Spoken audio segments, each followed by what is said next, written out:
Hello, ayan yung anak ng kumpare ko. Sasayaw yan sa Christmas. Ayan o, nagpa-practice o. Ayan. Ayan, nakita nyo na.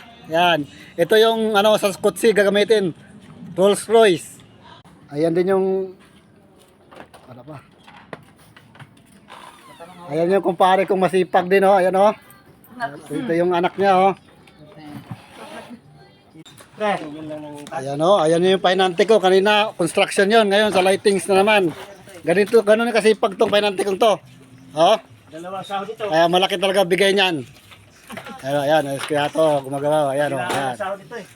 Dito ko to i-focus sa painante kong gwapo. Para makita ng kumpanya na gaano kasipag to. Binabaliwala tong kasipagan nito eh. Dapat makita nila kung gaano kasipag. Pero kita niyo yan oh. Binabaliwala, brad kanta. Pinakasipag at pinakapugi yan sa kumpanya.